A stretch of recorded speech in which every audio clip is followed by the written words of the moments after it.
Las Vegas Convention Center, West Hall, July 19th to the 21st is not behind us. This is all about EVO 2024. Welcome to Double Tap. This is Mash Those Buttons podcast dedicated to the FGC. I am your host that unfortunately missed out on the event, but I do have an awesome full house of great people to talk about this great event. First off, we got off the rip. We've got Meza. He's back. He's alive. Yo. What's up? For those that had conspiracy theories that he just didn't exist anymore, you're wrong. Static Wow. G is back. Yes, I've arrived this morning, had the day off and got to sleep, but I'm still sleepy. We got a returning special guest, OG guest, triple OG guest with Mikey. Hey, how are y'all?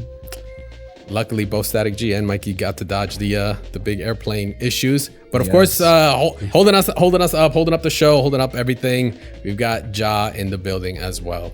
This edit is gonna suck ass. That's going in there. We're keeping that. All right. Well, yeah, it's gonna be a fun one. It's gonna be a fun one for everyone involved, including you, the listeners. All right. So, hey, let's jump into it. We got a full house of people. Some of us got to go. Some of us got to watch. But I can pretty much say that all of us got to enjoy what was EVO 2024 this year. So some fun facts. So real quick, Mikey, this was your first EVO. It was, right? It was my first EVO. This was your first EVO. And Static, this was like your almost Maybe 10th EVO. It's like 8th or 9th, yeah. Technically. There've been the 14 ever since 2014, and then 20 and 21 were gone, and then EVO Japan might count as one at 2018. So yeah, I'd say 9th. All right, cool. So basically, the reason I bring that up is because we're going to have some really cool perspectives from these two, because we got someone who is fresh, has actually gone to the event for the first time, versus someone who has kind of been in the mix for quite some time in several different, I think, locations at this point. Yeah, it's going to be fun, especially for those that also went out there. Shout outs to everyone that did go, was chatting it up on the Discord, just hitting us up on social medias and all. Hopefully you guys had a safe trip back and are home on time. You know, where you need to be. But let's jump into it, man. EVO 2024. Yeah, new venue. Well, new venue for you, Static, but like, let's break it down. How's the new spot looking? Well, it's really close to some of the old spots, like the Westgate Hotel, which was one of the first ones that I went to in 2014. It is off the strip, which means it is a little bit less crowded. It's really close to a monorail that does get you to the link. That's the big Ferris wheel as well. However, it's funny. Somebody posted their picture of the outside of Westgate that shows the convention center, and I posted into his chat the picture I took in 2014, which that was an entire lot.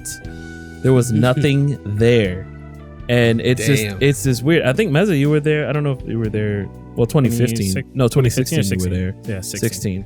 Yeah, and there's just a lot across. Remember where we catch the monorail across the street? There was just nothing. Yeah, we walked a lot.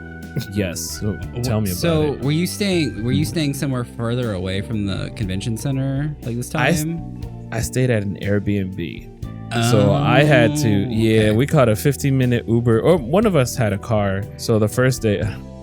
Yeah, it's a lot of long stories about the Airbnb. I'm gonna put it out there. I'm gonna put it out there. That's that secret tech. I mean, if you can get there, like Airbnb is kind of like the shit. Like, I was gonna put it out there. I've kind of been slowly hitting that side, but the other side of it though is that you're not at the venue, right? Yeah. And FGC Fashion being at the hotel attached to the venue is like a whole other experience.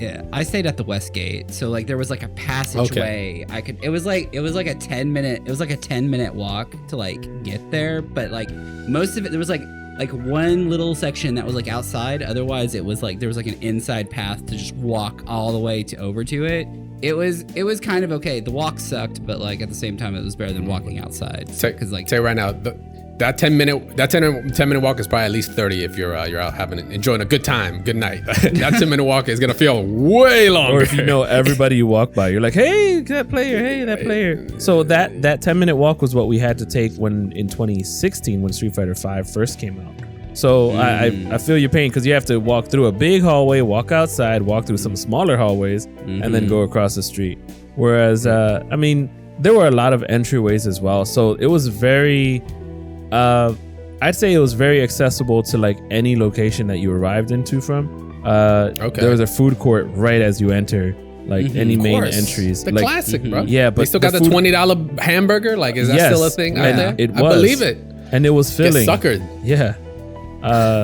However, it's right next to the venue, and there are multiple entrances to the main venue, which was actually pretty surprising. Like, I'd say there weren't as many lines if you waited until later. So like, I got my badge later in the day, later in Friday morning. The first OP thing I realized because of how you could get in and out of the venue, because like how they were doing like scans and bag checks or whatever, like people were just like going in and out. It was almost better to show up late.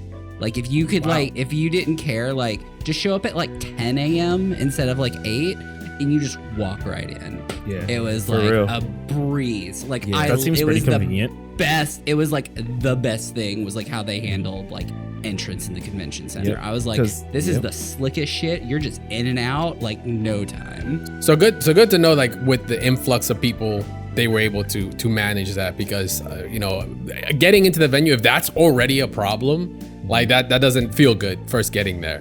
Getting into the venue was like the easiest freaking thing. So- like Yeah, and So- badges so- were on the so- other side of the venue too, like way on the back side. So like, if you wanted to get them Thursday, you might have encountered a line that was very long, which they did.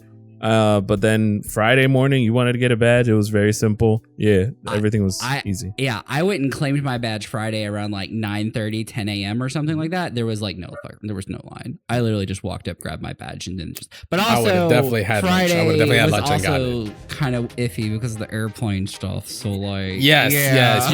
So both of you guys straight dodged that. Like even on the way there, you Yes. guys didn't get hit I- with it. So Yeah, I arrived midnight on Thursday. So basically Friday, yes.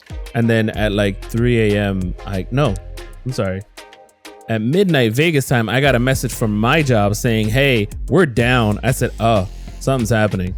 And then I got a text message like, I'm global. off. Yeah. Good luck, guys. Yeah, I literally texted that to That's what I was everybody, like. I'm Good outta luck, here. yo. I got pools at 8 in the morning. Good luck. Thursday's weird flight for me because like I flew in and then like there was a storm or something and we had to circle and then get detoured to Phoenix and then the crew timed out and then they had to like find a new crew for my flight and then got back Holy into shit. Vegas. I got into Yeah, Vegas that's though like weird. Thursday at like 8 p.m. It was not that big of a thing. Like it was not, but I was supposed to be there at 1 on Thursday. I didn't get there till like 8. This is how my priorities were watching Evo this weekend, because like I'm at my job and I'm going in and I'm hearing about it, and it until I sat down I realized I'm like, oh, my job's cool, there's nothing on our back end that's dealing with it. But then I go, oh my god, this is gonna affect Evo so badly. Like everyone's like, it's so bad, oh my god, people aren't going anywhere. I go like, oh damn, Evo. That's all I thought about was you guys, because damn man, like that would talk about timing Every man. year. Talk about the timing. It's always something. I've noticed people who leave early to get to Evo have a better experience getting there. I felt bad because I was like following some people's journeys. They were like, yeah, hopefully I'll get it now. Okay, it's tomorrow. Oh my God, I might not make registration. I'm like, I would just recommend everyone just go to Evo like either on Thursday or Wednesday. Yeah. Before. Like it's for whatever not, act of God is coming down do and not, just gonna, do not rely on airports to get you there on Friday if you've got pools or something. If you plan on competing, like that's So first step, we dodged the airport matchup and all that. Now, like y'all get to the venue, break it down. What's the experience like? It's like, how did it look? How was the, what are the vendors? Like, what'd you guys do? Like, because we're going to get into the competitor stuff. We're going to get to your pools. We're going to get into y'all matches and y'all standings. But like, how was it just experiencing the actual like event itself as a casual, just like hanging around to actually enjoy a good time? Not to say fighting games isn't enjoying to play, but you know what it is, less stressful times. There was a lot of space. There was almost like it was a walk and a half to get to where you wanted to, but there was a lot. Now, Got your you steps want in to talk for about sure. the venue, or like there's vendors and then there's like other like stuff there. Well, it looked like empty stuff because they had like stage backgrounds where you can like do photo ops with. which was really cool. I saw the Arc 6 joint and all. They had the arcade cabinet, not the That arcade was cabinet, a the lot. arcade stick history. They had the championship Yes. wall. There was My Artist favorite was- Artist Alley was packed. My favorite was the art gallery. which I have the 3D. yeah. I have the 360 footage of it. I didn't get to take so much photo of my phone camera, but they had like alpha, all the alpha pictures and photos, and I wanted to take like a selfie next to like the Ryu and Ken from Alpha 1. And then there was they had artwork. Dre, you would love this artwork from like Guilty Gear Reload missions mode that was displayed on the walls. Deep cuts. Oh my goodness, it was great. That feels like yeah. I was just gonna say, it just seems like they turned it into like kind of a Philly Institute museum type thing, where you know how we do like the gaming institute stuff. Sounds like that a little bit. It's the Franklin Institute for anybody that's same thing looking to see what he's talking about. It's the Franklin Institute in Philadelphia. They had some sick art like from Blaze Blue and Guilty Gear Up. They had stuff from like Soul Calibur when they were promoting Soul Calibur 2 back in the day. They had the old Alpha 2 Akuma Ryu artwork hanging up. Like it was sick. I love the direction they've been taking it over the past couple of years, because it's not the first time they've done the artwork or like the stick gallery, but they're doing it as like they know this is the world championship. They're like, hey, let's really celebrate it.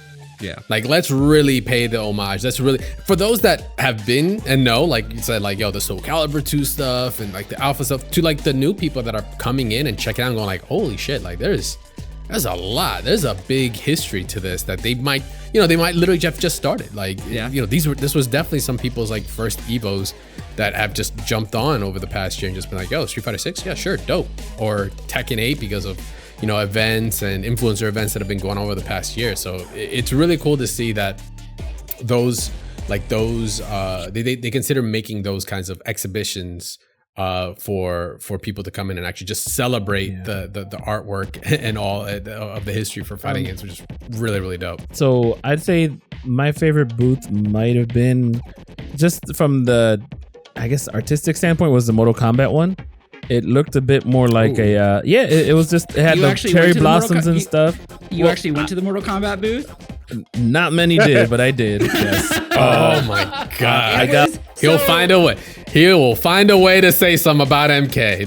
That's because Gabe got to check on the ops. That's why. You got it. Like, the Mortal Kombat booth did look like the sickest booth because it had like this cherry blossom tree. It looked like a dojo-esque kind of stuff. Oh, not that's a dope. god dang person. Like maybe like a handful of people were in line. They were yelling from the top. Who wants to play Takeda before he comes out? Like, everybody keeps walking by. We'll pay you. I'll pay you in coins, and that's with a K. I felt so bad for the Mortal Kombat booth. The entire Me too. That's why I got in line.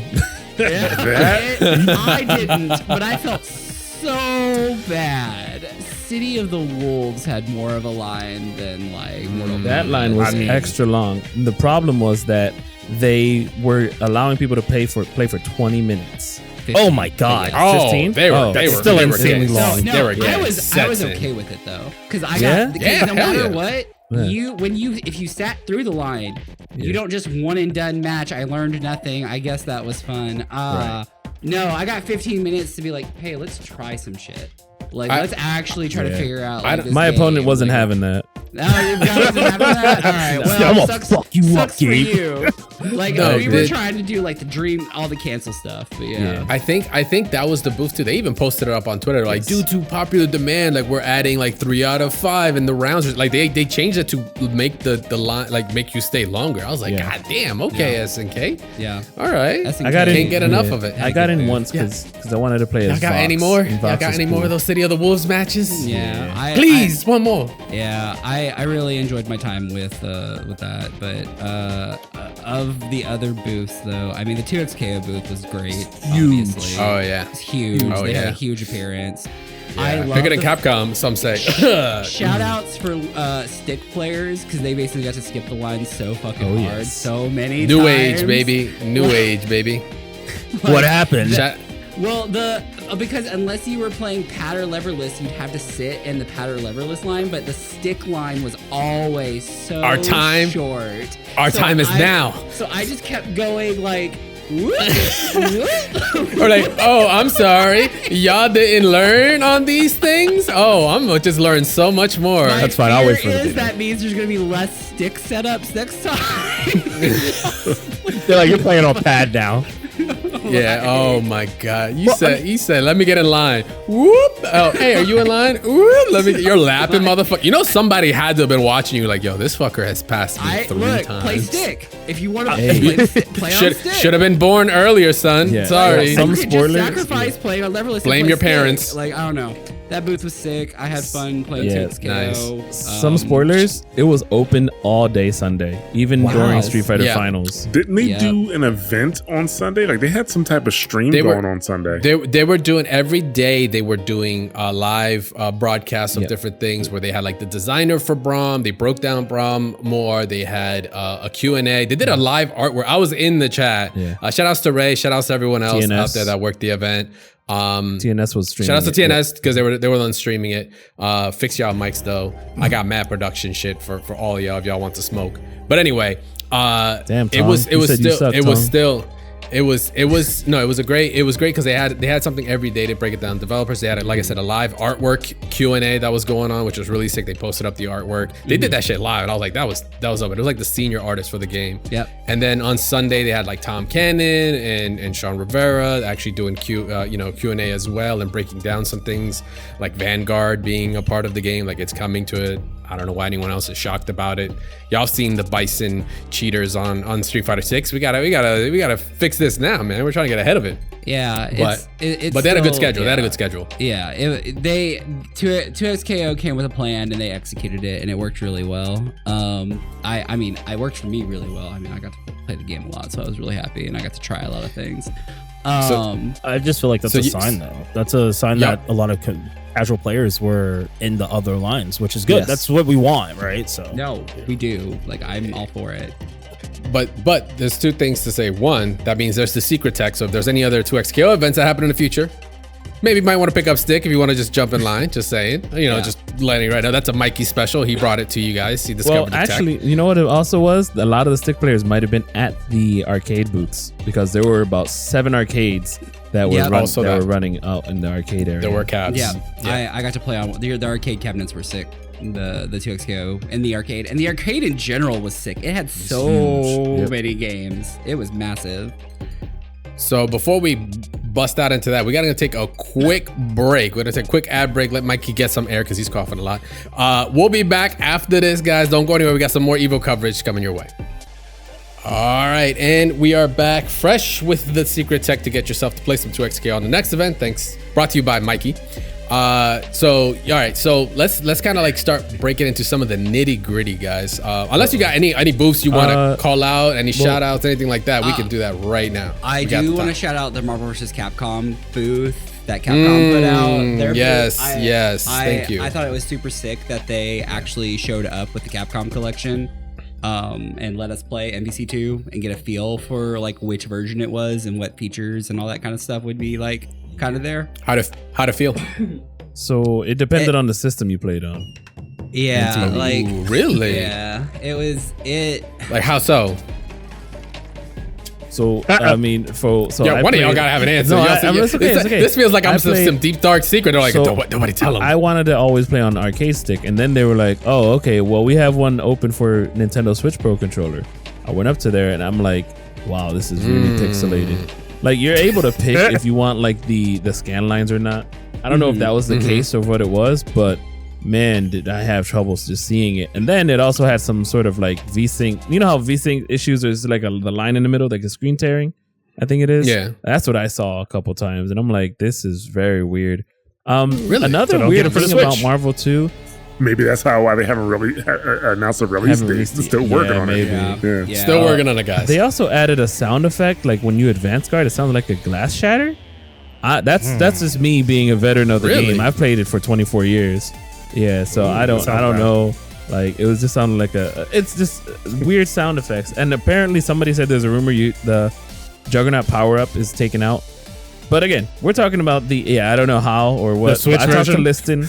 Liston said that the unblockable Dr. Doom stuff is still there. So I don't know if there's like sometimes that the heavy kick does unblockables. I don't know exactly. It's still an arcade port. I also did like the booth. I was there multiple times because I wanted to get a raffle to get one of those super cool sneakers. Apparently, the Kisik had a really dope booth. By the way, they had all sizes of shoes to help you to like try to fit them on, and like they have the sneakers were tied, and you can just slip them on still. Like they said, they've tested the back of the sneaker, and I was like, it was like sold. I want the Evo sneaker, and it's free shipping, and I never bought one. Oh damn, bro! He's like, I thought I was gonna win it. To disappointment. I also entered the raffle on Sunday, and I still didn't get one. So. Yeah. That's a surprise because you usually win shit. I do, but I only entered the last day. You had to play on stage in order to get there. I played so. on stage Gotcha. on Saturday and got on raffle, but I didn't win. But I only said Mortal Kombat was nice because it looked cool. I also played against the Takeda. That character's cheap. He has a run-up move that's super fast. He also has a teleport that's an overhead on the back end. Y'all, nobody's ready. You need to play the nobody's character. ready. He's really good. Oh boy, okay. Insta lock. That requires me to play the game though. That's the problem. Oh, that requires me to download it. Yeah, that's the problem. Costs All too right, much. so besides that, hitting the artist alley, checking out the sticks, checking out the exhibitions. I bought so much shit. Oh yeah, I was gonna say. Who here took the? I was gonna ask who got the bigger price tag right now, but like, yeah, Mikey.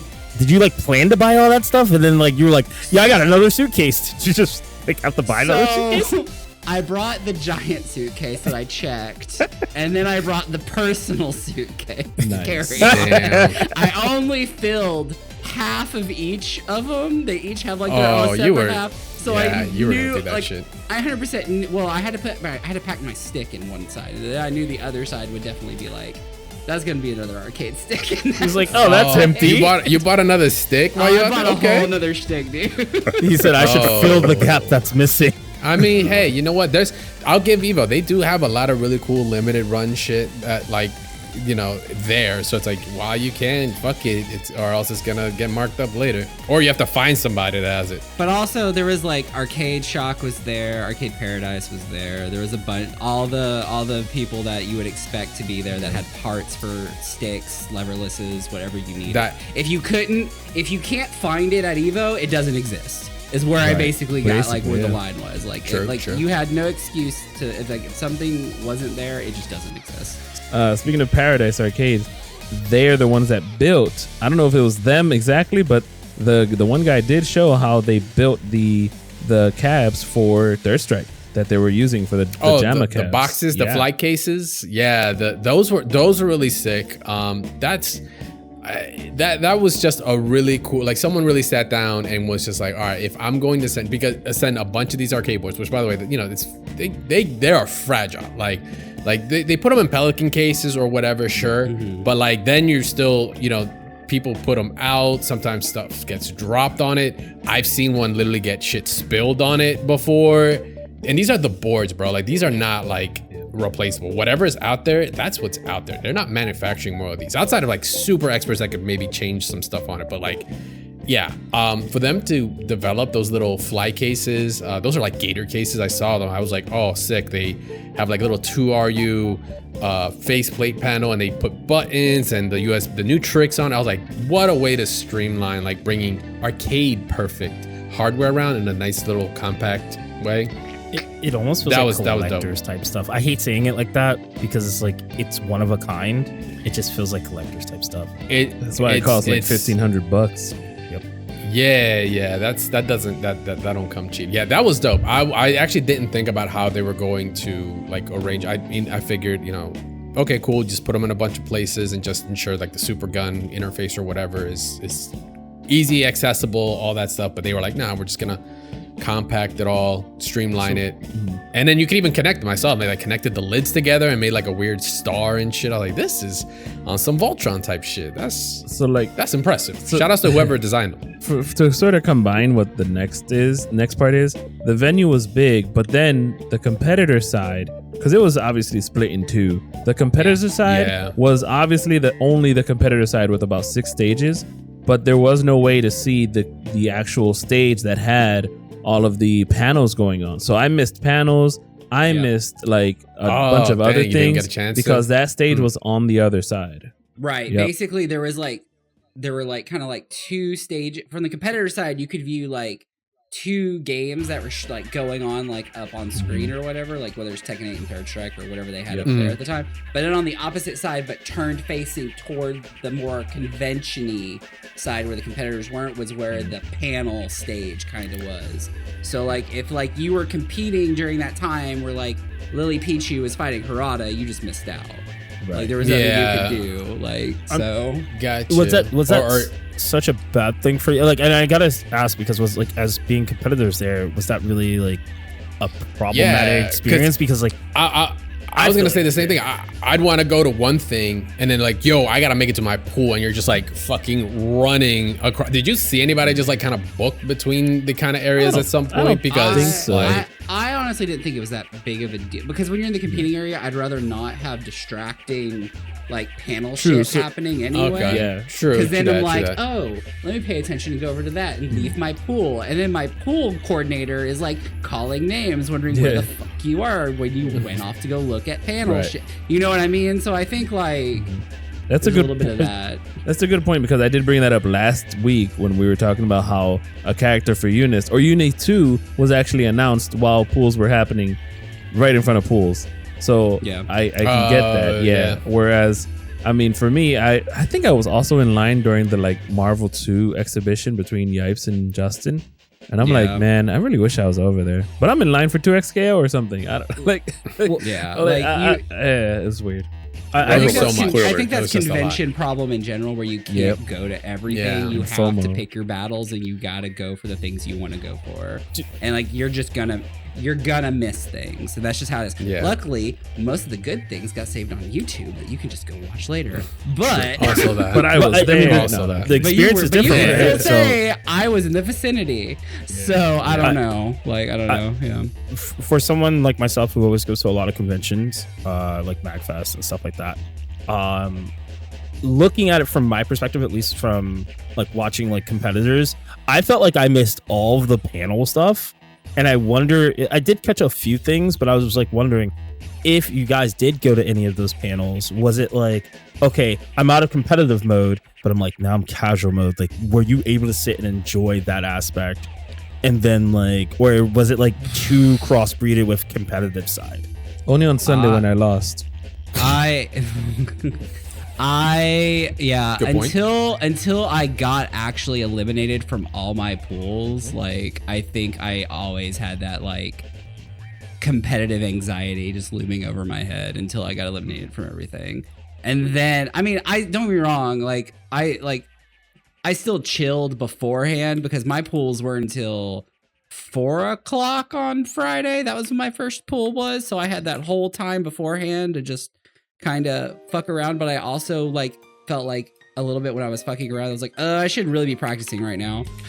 Instead like of you burn yourself out a different way instead. Like you're burning yourself out going to all this other stuff. I mean, that is kind of like a scary thing as a competitor, right? You're trying to like enjoy the convention aspect, but then you're like, oh, what if I burn myself out too fast? And then the next thing I know, like I just play like shit in tournament. I don't know. I think it's a very hard blend, and I know a lot of people are complaining, but I think it's gonna get better. I don't want them to separate that, but I just want to kind of like understand how you guys felt. It's super hard to do that with the amount of people that are there, though. I don't know. It's like, but then you're gonna have players that are like, I'm only there to play. I'm here to play. I care not for any booth or any new characters. And a lot of the booths, yes, they had like certain characters that were new out, but again, there are not too many games that aren't out yet. Only 2XKO and City of the Wolves were the only ones really that weren't out yet, and Sparking Zero, but nobody. I mean, there were people lined up to play Dragon Ball, but that's because the IP is too strong. Did you guys play any indie games that were there? There were indie games. There was the one indie game that was always on screen, but it wasn't as busy. Because we played that the last year I went when Tekken was there. They had it. It was bad back then. I will say it's gotten better. A lot of the areas of the Artist Alley and that were all sort of blending in, and I just couldn't. There wasn't any like, here's the showcase spot like there was the one year where the chess game was. Like I could tell where the indie games were. Some of them I couldn't tell. There was one area, even when a couple years ago, where there was that Royal Rumble game, and there were the other there's like a 5 games back to back. Yeah. So some of the areas did move. I bought like 2 shirts, by the way. Just wanted to throw that in there. Yeah. I bought a whole wardrobe too. No, I didn't buy a house. I didn't buy a whole wardrobe. My man turned into Luke. He was like, "I'm off the streets." When we are off this call, I will divulge in all my purchases. We will see the receipts. We will see the receipts. I feel like you bought a bison outfit too. No, thanks. Wait, did I get it right? So if you were to give any kind of like a quick tip before we get into kind of like the more on the competitive side for those that are like checking it out, any tips you would give to anyone that's looking to get into or to go to Evo? You can say generally for any big event, but if you want, we can keep it to Evo right now. Like, what would you give like one tip to someone that is going? Don't feel like that just because like if you do not have to compete to enjoy Evo is what I will tell you. Right. Evo this was minus Sunday, which we'll talk about later. This was a great experience for spectators and community members and people to just go and play games and not compete if you didn't want to. Do not be afraid that, I can only go to Evo if I'm competing, because that's really where like all the stuff's at. No, there was so much stuff I didn't get to do because I was competing. I almost like it. I don't want to say I wish I didn't compete, because I'm really glad I competed, but there are things that I missed out on because I was competing and all that kind of stuff. So, yeah. Go maybe for like the pilgrimage. Go to have the experience. It's just the Evo experience. Whether it's going to be the one of 5 different Evos we're going to have in the next 2 years, go to at least have some sort of experience of the largest open tournament that you could have. Open bracket, yeah. Open bracket tournament, yeah. I now that we say this though, this is my last Evo. Oh no! Is it too much? GG. It's honestly what it boils down to for me is like my body. I have a 1-9 matchup against Las Vegas in July. Like it's just my body can't take. Tough. I got sick, and it was just my body was like miserable. Like just could not deal. Like. We can't even put you in a bubble boy suit. You just die basically. It was 111 degrees out there, bro. There was 118 at one point. There's that one. It was hot. I mean, you're mostly inside and it's fine. Like, don't get me wrong. Like, you're inside, but also like I don't know. I got bodied. I got bodied by the environment. Like the dry heat killed me. I'm too old and I just can't. And man, you better get that shit out of here, bro. We're gonna have to. So y'all heard we're gonna be taking Mikey on an Evo trip next year for sure. We're gonna make him come back to this matchup. But all right, so casual, experience aside, overall it sounds great. We'll talk about Sunday overall as an experience when we get to that part. But let's get to to why we're there, or why the reason y'all two were really there was to compete, was to just get some numbers under your belt, get somebody, put some nice start.gg stats up, which I also happen to have pulled up. Oh god. But I'm not gonna go to all. I'm not gonna go through everybody. I'm not gonna go through all your games or anything like that. But I'm gonna go through the ones that you guys did very well though. First of all, shout outs to you, Mikey. You did fucking very well in Tekken. Like I don't know why you're tripping. You know what? I think you did damn good in Tekken. You know how much work I put into getting good at Tekken? Do you know how much work I tried? So fucking little. I was gonna say, I was like, my man is either gonna hit me with a lot or a little. That's you. There's no in between. It's like it's either one side or the other. I literally told my other friends that were like there that I met up with and hung out with, and I was like, I swear to God, if I make it out of pools in fucking Tekken, but I didn't, and like some other, when I was like. But like also I was really excited. Like clearly I was like super stoked. I was like first Evo and I got out of pools in Tekken. Yeah, dude. Like, there are people that can't even say that and have been to multiple Evos. Yeah. I'm gonna just put it out there, all right? Statistically. I don't know those people, I swear. But statistically there are. As competitors, have we all made it out of pools from Evos? You don't count because you never. I've actually never competed at Evo because every time I go to Evo, I'm working. Yeah, so true. You did for Evo Japan. You worked too. So I think right now we have. Didn't matter. We're 3 for 4. Well, Evo Japan was my first time making it out of 5 at Evo in general. And you got interviewed. Yeah. Anyway, and I made it out of pools at this Evo. Oh wait, that's the code. Got the Chipotle card. Let's go. You're never using that. Actually, hold on. Where's my Chipotle card? I got this. It's like a badge, y'all. Hey son, you see that Chipotle card we got framed over there? I got Say-Jam to sign my card. That shit's worth at least another burrito bowl with extra guac. At least. 3 guac. You got Say-Jam? But you know, it's so funny. I didn't know. Actually, looking at the results, I thought you actually practiced for Tekken because it was your better one. I'm sorry. I'm not digging. I swear I didn't try to insult you about that. But I want to put it out there. The reason why I want to say that you probably did, that you also did well, is that you probably went in and you're like, I put the least amount of work here. I'm just going to fucking do my shit and see why. You didn't overthink it. So you had the maximum level of fuck it was like peak, and that time sometimes that's OP. What's crazy is it's true because like I literally so do y'all know who I play in Tekken? Not Kuma, but the other bear, right? The panda. Like, what's the name of the panda?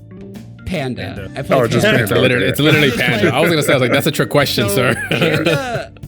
Panda's already like low tier, like no one plays this fucking character. Great, that's great for me. That means you don't know the matchup. So, exactly. Like, as soon as you already won a character select, bro, you already won. Like it's over. It's not like I didn't practice at all. I do practice a little bit. I'm only red rank though, so I shouldn't be allowed to get away with any of my shit. Yeah, you could. But like, it's Panda still though. like it's just like they just don't know. And so when you just like come at them with like bear 50-50s, shit, yep. Yeah, they just don't know what to do. That's a viable strategy, though. That is a viable strategy. Like you ain't never heard the saying like the best samurai in the world doesn't fear the second best. He fears the one that doesn't know what the hell they're doing. Right. That's like not to say you didn't know. Not to say you didn't know, but you're like, I'm just gonna try shit and see if it hits. Red rank Panda is basically Tekken Especially God. Tekken God. Yeah, dude. Nobody knows what they're actually doing, so it's true. Shout out to all you Panda players out there. You know what it is. But like, it was just more of like, okay, going into Tekken, it was more of just like, this. It wasn't like, it was still like it wasn't like, oh, I'm just doing this for fun. Like, no, I still like tried. Like, I gave it a go. Yeah. And like actually like put forth. It's not like I just was like, I'm just fucking around. No, like I knew what I was kind of doing for the most part. I just wasn't. Classic. I'm just not optimal yet. Okay, Rain Chu was behind him like, yo, I can train him. I can at least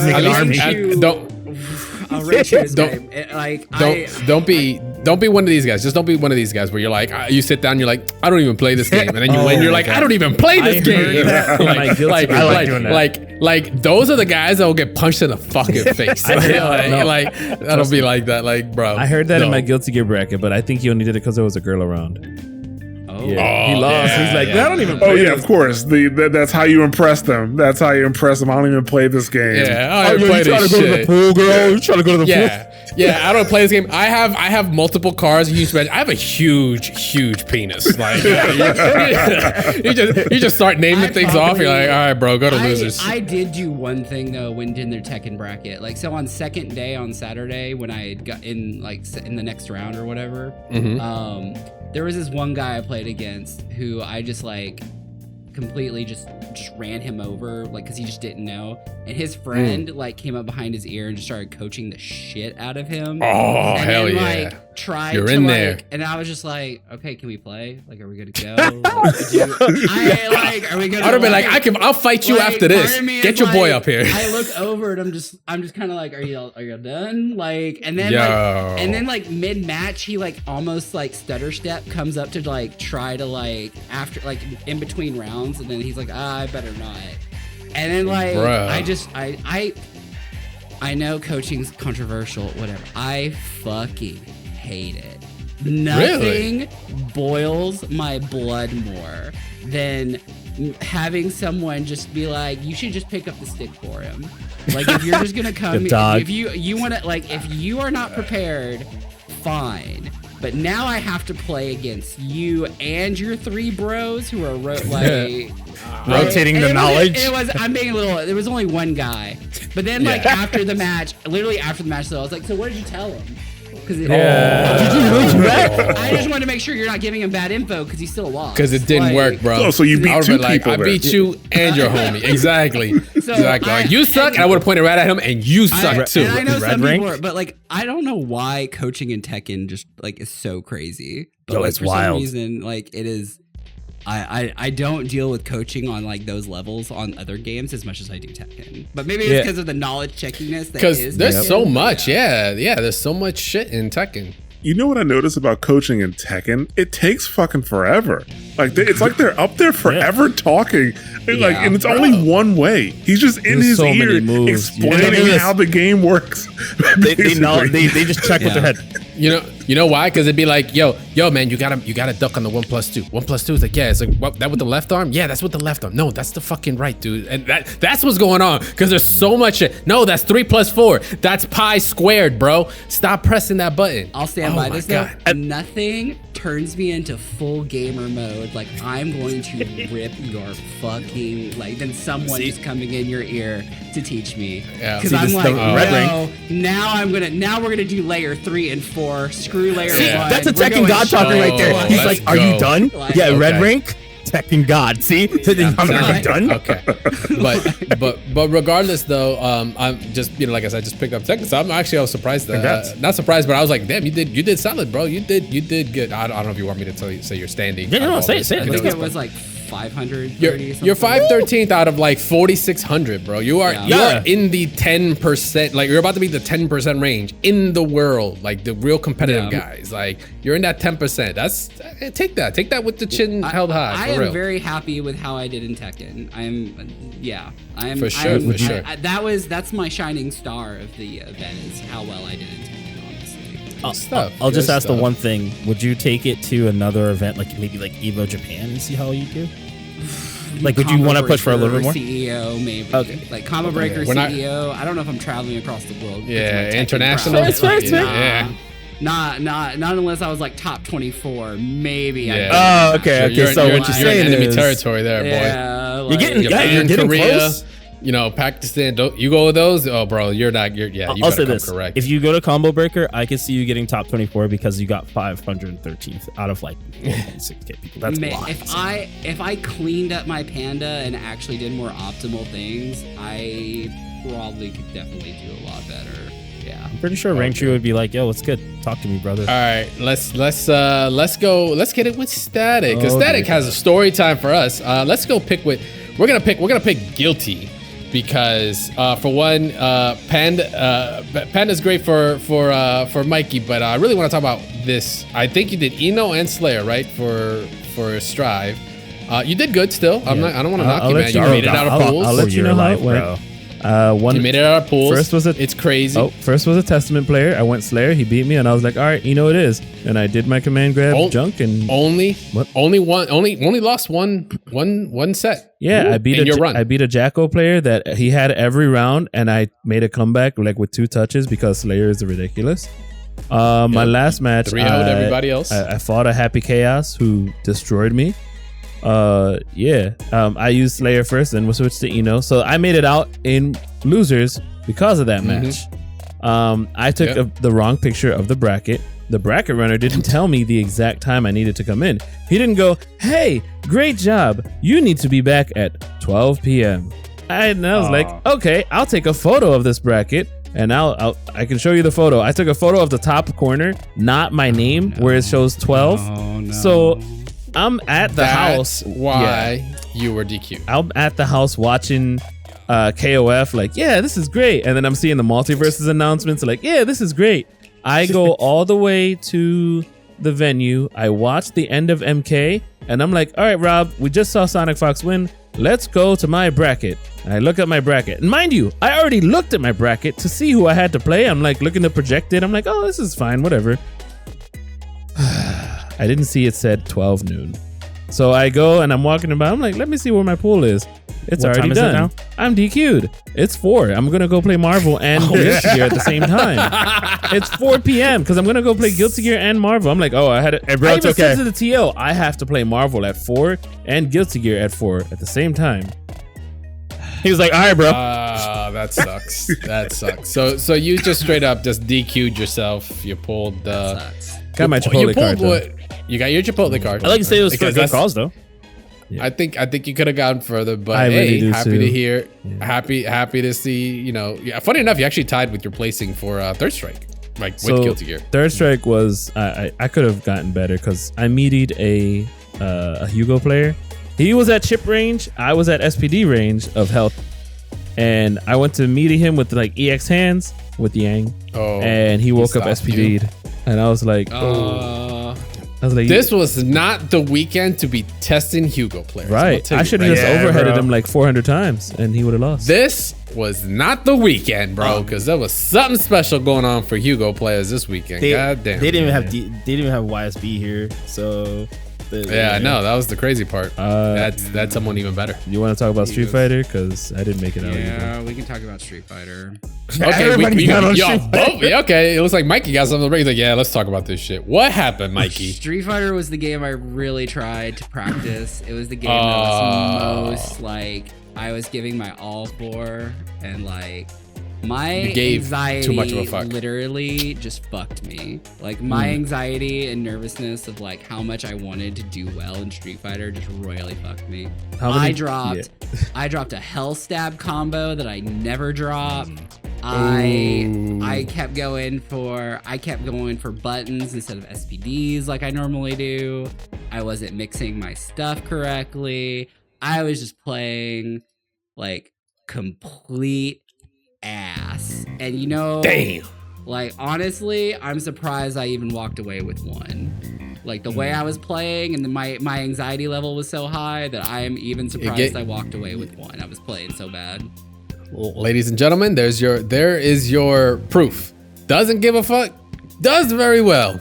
Gives too much of a fuck. The minute I finished Tekken, I was like, if I played Street Fighter the way I played Tekken, I would have bodied so much more if I just treated it like it was just another game. It was just whatever. I didn't care. If I could have done so much better, because the matches I lost, I should not have lost. They were all losses because of my errors that I made. So there's the lesson to take at Evo of all things. Yeah, part of the competitor. But hey, at Evo, it's tough. It's tough to fight. It's definitely tough to fight anxiety, especially because you do want to do good.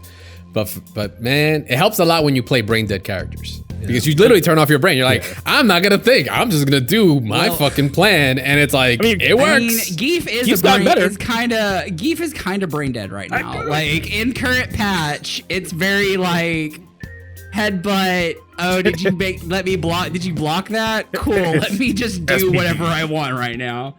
Yep, exactly.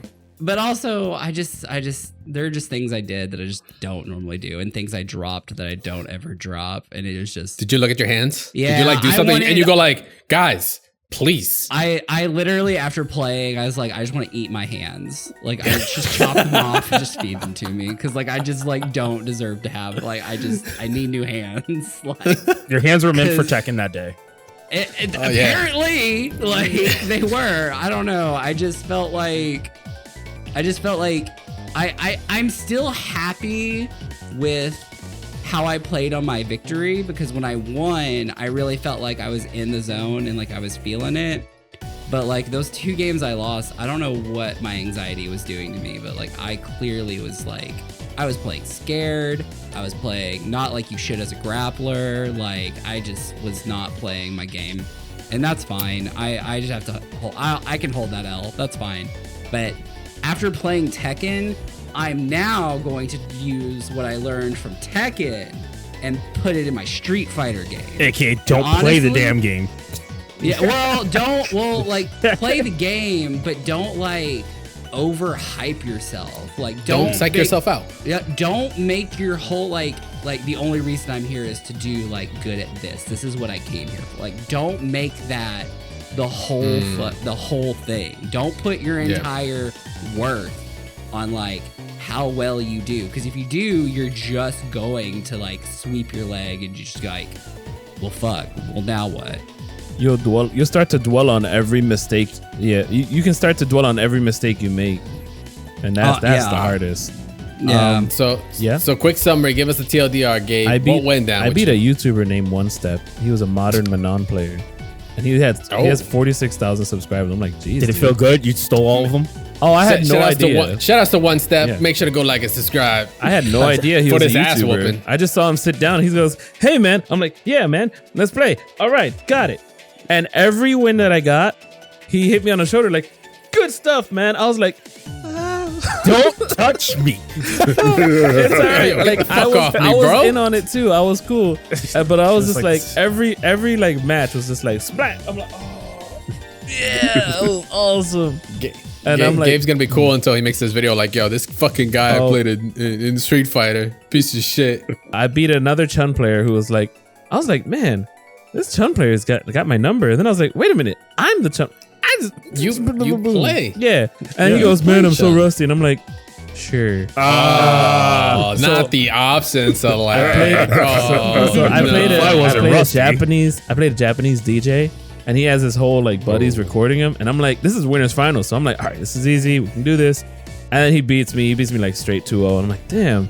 And he looks, I'm like, yeah, I meant to do like crouching fierce, and I got down forward heavy instead, which is an overhead, and that was my punish, and I'm like, damn it, messed up. That's how I told him, and then he goes, yes, but he goes, Hazanshu, if you Hazanshu'd me more, because you never Hazanshu'd. If you did, I lose. I was like, damn it, he's right. My next match, I did not stop Hazanshu'ing against his JP. I lost to his JP though, and it was the losers final. I lost to the JP, but like I already knew I was better than him, and I think I got way too overconfident because I had a perfect the second to last round, and then I put myself in the corner one match, and it was just OD. It was over. But that guy gave you confidence. Going from winners to losers, he gave you confidence, though. You wouldn't have had that confidence going into it, which is good. It's nice to see that from other competitors. Yeah. And then Marvel. That was you were cooking in Marvel. I was. Yeah, wait a minute. No. What? Wait, Marvel's in the community bracket. I was gonna say, like, I didn't even see it as an official game in your Start.gg. It was a community tournament. Yes. I got tied for 17th. All right. Well, you guys, went through your pools, had your games, got, 1 and 2. I went to whatever. I went 1 and 2 in Street Fighter 6, 1 and 2 in Guilty Gear. I didn't want to say it. I went 2 in Third Strike, 4 and 2 in Tekken. Doesn't matter. But guess Tekken what? Hey, did you have fun? I did. You did. That's all that matters. And what matters is that we're going to be taking a quick break because we're going to be talking about the rest of the matches that went down with or without our co-hosts here for the rest of that weekend. So don't go anywhere. We'll be right back. All right. And we are back. We're done harping over results. Who cares about results? What do you mean? No one here is flaming anybody. Really not. I'm actually very proud that you guys went out and play. Anytime anybody like takes the jump to go out and compete, especially in Evo, like the biggest of all stages for this, like be proud of that shit. Cause like I said, Ja excluded here. I don't have a record at Evo. All of you guys do. So that's something I aspire for. Maybe I'll talk about that in maybe potentially another video we're gonna be doing later. Anyway. Let's talk the rest of the event. So unless you're making it into the top 6 in your respective games, especially for that Sunday slot, you are going to be checking out what the best players are going to be doing. But there's also been, plenty of great matches that happened on that road there. Like, did you guys happen to get to check out any, like as you're waiting for your pools or anything, you guys check out any matches specifically, or got to just see any players that and you're like, oh shit, let me see, where are you sitting at? Let me see you play some Street Fighter. So not many pool matches. Like I did see like results later, like that one kid who like parried all of Combo Fiend's super and did like a full Daigo parry. So sick. He did the optimized and everything. Dude, he doesn't look any older than like 16 or 17. No, they said he's like 20 or something. Oh like that God, my bad. I was like, yeah. My bad, dude. Hey. But Noel Brown and Dylan, I don't know. Marvel 3 top 6 was amazing because Sack Tap is very interesting to watch with his low tier teams and making Ghost Rider work of all characters. Every Hayao match, I mean, we can probably talk about that later as well. But I didn't watch a lot of Third Strike, but that Hayao match on the mainstream, not just the Frankie one, but all of them. It was just like every SPD, the crowd went, yes. Oh my God, the most flexible dude. Just like we know who the winners are. We'll get to that one. So got to peep out a bunch of different games. What about you, Mezzo? What'd you get a chance to look into? I think so. I watched a lot of Tekken, surprisingly. Okay. Because I was really enjoying Tekken, and I think it had the best storyline. I think my favorite match, because I'm a big JDCR fan. He is short as hell. If you don't know that, it's true. Like, short people rising up. Let's go. Him versus Speed Kicks. Because like the funny part to me was his Speed Kicks went from winners to losers and had to fight JDCR, and he was already mind fucked because he was like, I don't know, man. Like, JDCR has just been like, everybody's just been destroying, like, whoring, and like, I mean, I'm just gonna play Nina. And he played Nina. It was like the worst idea. It was like, this is not you, bro. Even Rip was like, I don't like this. I think you should go back. He's like scared because he's like, Dragunov. Like it's just Dragunov. Like he knows the matchup, bro. And he's like curved out this whole path, and like JDCR just was in his head before even playing, and it was kind of insane to see how mentally strong a player can be.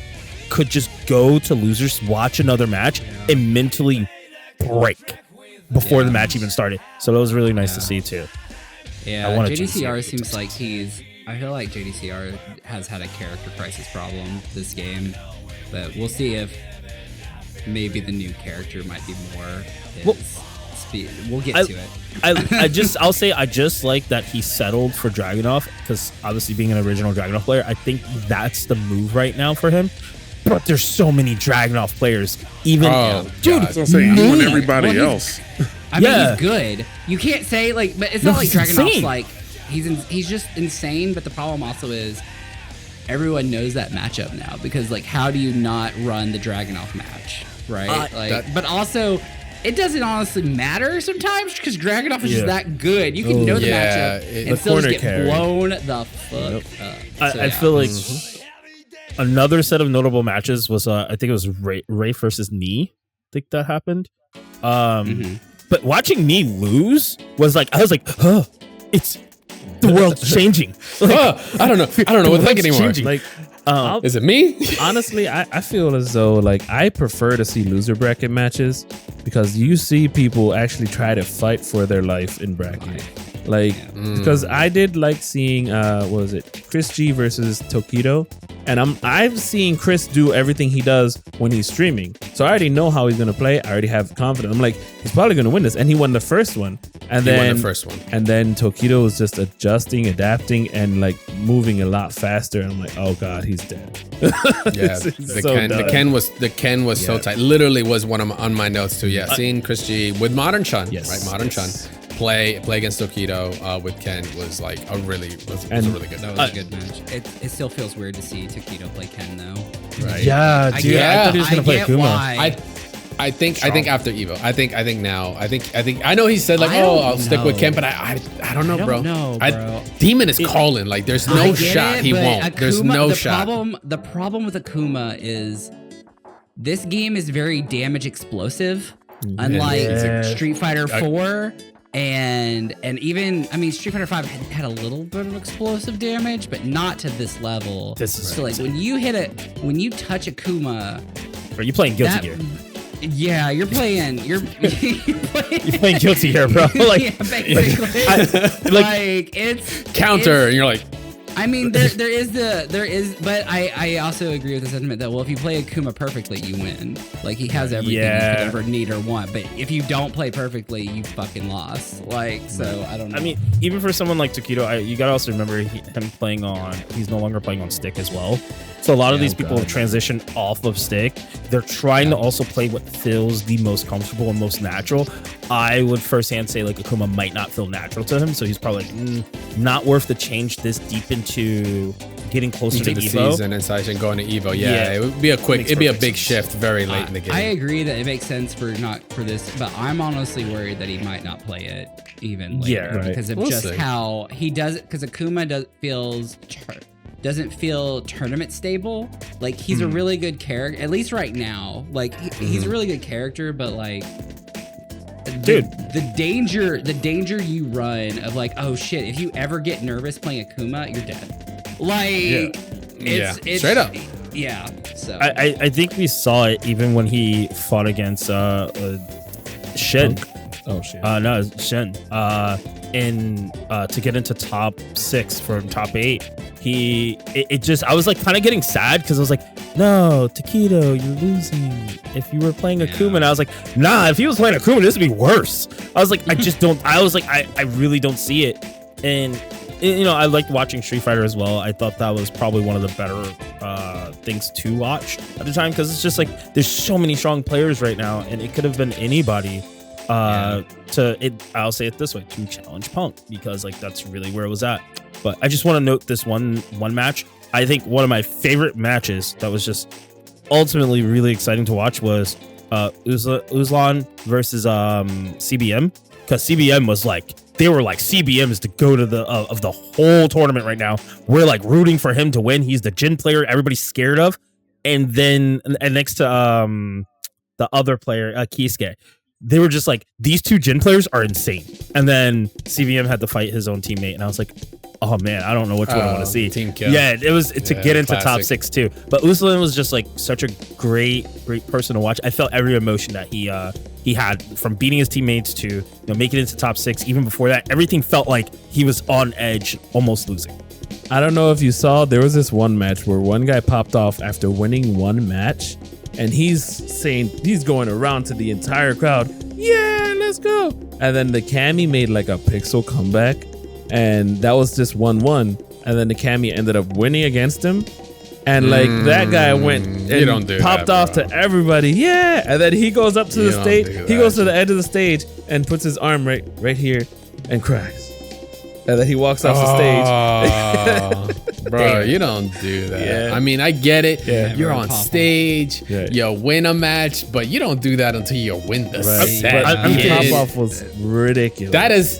That is a lesson he is going to take for the next year of lumps that he will give out and receive. He probably was so confident that since the first match was like, oh, I got this. I'm going to pop off once and I'll pop off the second time. Yeah, he probably thought he could I don't know who it was. Because sometimes that'll activate the inner beast in your opponent at times. Yeah, like, yo, you gonna pop off on me? Oh, you don't want to do that. No, sir. No, I'm gonna get that ass.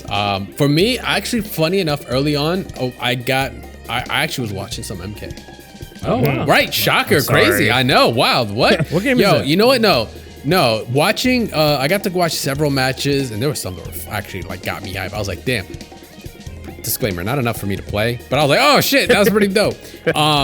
But not to knock on it, it's just because I'm like, sometimes you just don't feel a game. But yo, shout outs to Ultra David's Garrus. It's really fucking good. Like Ultra David, I had his Garrus was just scary, incredible confirms, great combos, some swag. He was like 3-0ing. He would commentate, go 3-0, and then you'd see him like a match or two later commentate, which was crazy. Did he hit them with the back shot stuff?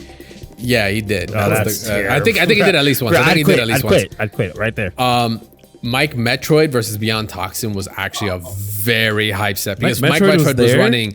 Mike Metroid was running Johnny Cage. He was running Johnny Cage and Shujinko, and his shit was hype. The tech that he had was just like bonkers, and I was like, damn, like that is so like him, because I'm like, I've played Mike Metroid in the past. He's always been a Johnny Cage player, like even at MKX. That's like when I first came across him.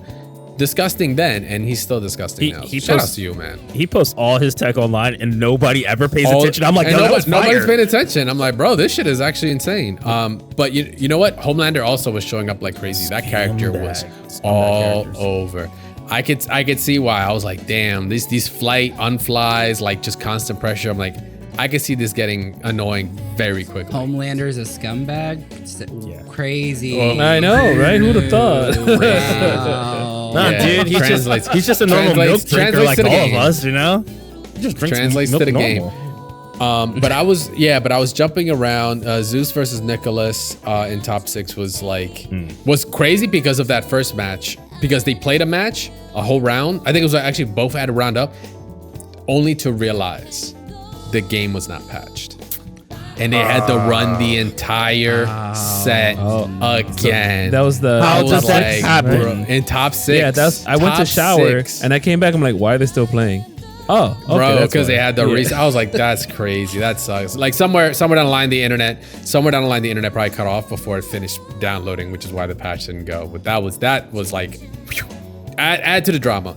No, there was some weird issues in polls and matches sometimes this Evo. Yeah. Like there were some people that got DQ'd too early, and then matches that shouldn't have been played were played, and then we had to roll back and like see if like if we could stand their DQ or did we revert their DQ? Like there was some weird things happening. It's expected, bro. It's the biggest tournament. We're talking record breaking. It happens. Something will fall through the crack. As long as, but from what I've heard, people were like super professional about it. I didn't hear anything too crazy in terms of like people complaining about outside of like, other things that they can't control. But like I heard the TOing was like solid. It's just shit happens. Shit happens. You got to accept it. No matter what level of event, the goal is to minimize it. You'll never just get rid of it. It's scarier when you go through it and nothing happens. Because you're like, something's like everyone has to leave the building. It's going to fucking explode. Because like if tournament pools run smoothly, there needs to be some balance in the world when that happens. But besides MK1, I got to peek around like Street Fighter, like the Tokido match was dope with Chris G. Paladin's Ryu, by the way, is amazing to watch. Against Tachikawa's Ed, that was a really good Paladin match. Like, younger players, just all about Ryu. Regular guy. I love it. Regular guy seems to be the go-to. I mean, but he's nice in this season though, so it's like yeah. But people still say he's the weakest Shoto. Even though they buffed the shit out of him, everyone still's like weakest Shoto. Doesn't matter. Yeah, okay. He's strong as hell, just in general. Like, it's just because of how Street Fighter 6 is and how that game plays. His style just doesn't translate as much as like Akuma or Ken does, because they're just so much more aggressive, and this game is way more aggressive. But yeah, Ryu is still crazy good in my opinion. But yeah, he is. If people want to keep saying go watch that match, that shit was fire. If people want to keep saying weakest Shoto and buff him more, go for it. Give Ryu more buffs. Sure, please, why not? Please no. And then enough. And if you'll know when it's enough if Daiko picks him up. You're like, shit, we're in trouble. Yeah. We are in fucking trouble. And I got to peep out some Strive as well as the weekend went on. Big one that I was like watching, very invested in, was Apology Man versus Idom. That was good. I was like, this is where Marvel players are going? All right, let's see. I can only imagine because Idom switched from Eno to Testament. So yes, exactly. Yeah, very. I didn't realize. Wait, before? I didn't know. I always thought it was just Testament. Well, we both use the same characters. So yeah. I was gonna say, we do that a lot. Me and Idom, Laura's and Jumps. Yes. Damn, man, what are you doing wrong? Anyway, not winning. We still gotta get our set. In. Don't worry. But no, that was a really good match. It was really cool to see like just super high level Guilty Gear from like these players. It was dope. But yeah, I was like floating around a lot. I had to have all 7 streams up. Like I was on my multi-stream.am to just have everything up and just be like, yo, there are so many matches. I've got notes for plenty, but like I know I watched more, but I was just constantly just sifting through how like, God, there's just so much to watch, which like adds to that, being there is probably even more insane because there was just so much shit to do and so many places to fucking be. And I was just chilling at home. I mean, there's just no doubt you're going to miss something. Like you can't see everything, do everything. Like there just wasn't a way to. So like it's just how it be. You have to just go for the things that you want to do and see. You got to be the guy from Kim Possible, like everything. Everywhere. That's a throwback. My bad. I'm showing my age. But the cool thing about it is that we still got to watch like the amazing sets that went down in top 6 for fucking everything, man. Like off the rip, I actually do want to give some love to even like I got to watch it all. Like I literally was like, I'm going to sit down and I'm gonna watch it all. But for me in my timeline, I ended up like finishing Evo at like 8 in the morning, and I had started at it had to have been like 7. It started, like 7 in the afternoon, 7 in the evening, till 8 in the morning. It was my time. But I was like, yo, I'm watching this. Grand Blue. I don't know if you guys got to peep it. Shout out to Artorias. Grand Blue. Sorry, Artorias is the homie. He's from, I don't want to say homie, but he is the local guy. That Siegfried was sick. He made a couple of pixel comebacks in pools to get in the top 6. I heard he was in top 8, top 6, and I had to rewatch it. I was like, all right, I'm gonna watch what his trail, what did he say? His journey was. So shout outs to him. Beatrix, aka Soul Bad Girl. Definitely a problem. She's a fucking wild ass character as we expected. You can't. We got to see her multiple times. You can't nerf Nier either, man. Not 2B. I'm talking about Nier. You can't nerf that character. That was confusing. Nier versus 2B, like in the same match. I was like getting hella confused. But I'll just state for the record, I feel like one of the best Guilty Gear matches, if nobody watched, which I felt like Gabe's soul must have been dropping if he was watching it, was Nitro versus Toru Inu. That match was right before top. That was to get into top 8. That was to get into top to be in top 6. Yeah. Or top 6. Yeah, okay. He was, oh my God, watching that match, I was like, damn, Jacko's good like that? She just cooking like that? And I was like, damn, Gabe must feel bad right now. Bro, she's so strong. Jacko's nuts. But wife is strong. Wife's strong. I'm still saying Grand Blue has the softest fucking pop-offs. Test me. Anyone compared to any of the other games, they are the softest popper offers. I was like, man, this is boring as hell. Like, y'all got to get some better pop-offs. They're like, we ain't gonna glance by the fact that you just said popper offers like it's some goddamn chicken nuggets. I mean, it was 10 a.m. The freezer out in Sam's They need to get them Dino Nuggets, bro. It's terrible. They were just not. Yo, baby, make sure to give me a bag of popper offers, yo. I mean, it was the earliest one. Those people are not awake. Gamers are not 10 a.m., dog. 10 a.m. I'm popping off, bro. I'm on the Evo stage. I'm popping off. I don't care if there's 5 people in the crowd. I don't care if there's 1,000. It's 10 a.m. You know, you play. If I win Evo, I'll be like, cool. So I'm gonna go get breakfast because I'm like still not here, y'all. they hadn't done their 10 pull for the day. How are they? How are they gonna pop off if they haven't done their free 10 pull or whatever? If I can be honest, come on, man. Priorities. It might be worth a watch back to top 6 to see Artorias jamming to the music that he was playing while he's in top 6, and he's like up around. He's like, I got this. You see his head. You're like, gotta put music to it and see what happens. So from there, Strive, like, you know, third year, oldest game in the finals, right? Third year in, had its peaks and valleys, to be perfectly honest. I think that the valley for a lot of people was to see. I'm only gonna say his name once because there's so many goddamn syllables, like ooey gooey chewy Snickers. I'm just gonna call him OGCS because, bro, that's just too much. Against Zando was like the only one that was just like a 3-0 like that. Like everything else was hella competitive, like super close 3-2s. I think we got one more 3-1 somewhere in there, but everything else was 3-2s, as close as it gets. But that was like the valley. That was like, I want to say the low point, like, because I want to take it away from Zando. Like he's still like the things, but damn, that Asuka just cannot catch a break in that matchup. That was rough. I don't know what fanboy's supposed to do in that matchup, but we've seen it. Let me see. But really, the highlight was Nitro and Tatuma going back and forth. Like they had already they matched up in, I believe it was for winners finals. Correct. And that's what got Nitro into well, actually, Nitro lost that one. He got dropped into losers. Yeah, excuse me. So Tatuma ended up being in winners finals there. It was Soul versus Jacko, right? whatever you want to call it, fight wife strong, man stronger, all that kind of stuff. The memeing in the Twitch chat was just ridiculous. And it's ironic because it's, you know, for those that know about that meme, it's all gorillas and it's like soul. It's like, oh, going gorilla and all that kind of stuff. But yeah, those two going back and forth and then rematching in grand finals, only for Nitro to take it, was just like crazy. And like with Gio and Jacko, and this is the first top 6.